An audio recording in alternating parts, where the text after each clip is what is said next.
এরকমভাবেই অবজার্ভ করি মানুষকে, যাকেই দেখি তাকেই নিয়ে ভাবি, একটু বেশি ভাবি। তো সেরকমভাবে নানান লোককে অবজার্ভ করতে করতে অনেক স্টোরি মাথায় আসে।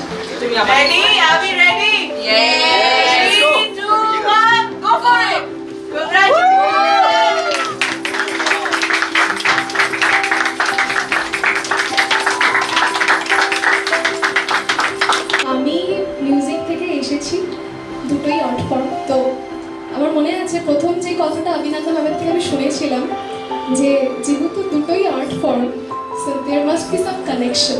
এরকম একটা জুলাইয়ের সকালবেলায় আমি অডিশন দিতে গেছিলাম এবং সেখানে একটা সিন আমাদেরকে অডিশন করে দেখাতে হয়েছে। যখন মিউজিকে যখন শুরু হয় তখনই ওরা রেকি করতে চায় এবং তারপরে শুটিংয়ে।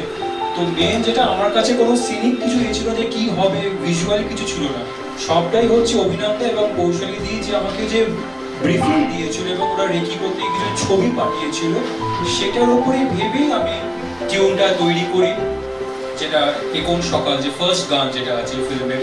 তো সেটার টিউনটা শুরু আস্তে আস্তে একটা গুনগুন করি এবং ওদেরকে শোনাই, ওরা বলে যে হ্যাঁ বেশ ভালো লাগছে।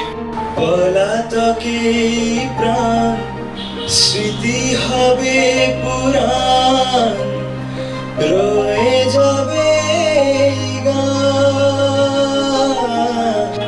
দাদা বলি যে ইংরেজির সাথে সবসময় থাকবেন, সবগুলোই ভালো লাগে। এটা তো স্পেশাল ছিল কারণ আমাদের অনেক পুরোনো কানেক্টের আমাদের অনেক দীর্ঘদিনের একটা কানেক্ট রয়েছে। সবার একটা মন ভালো করার একটা সন্ধে হলো এবং এখান থেকে আমরা একটা মন ভালো করার ফিলিং নিয়ে সবাই বেরোবো।